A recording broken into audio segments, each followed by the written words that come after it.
تکبیر، لوائے احمدیت، لوائے احمدیت، نعرہ تکبیر۔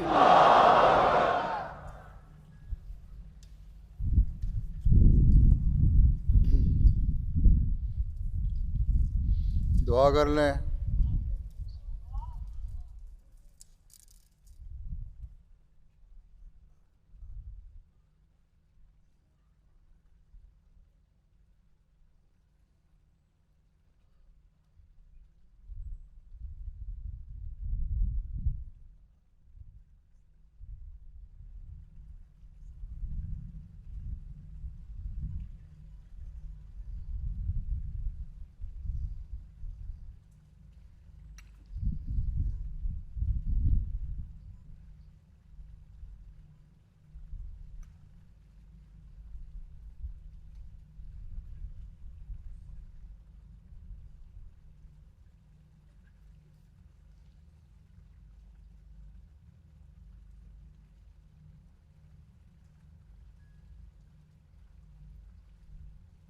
آمین۔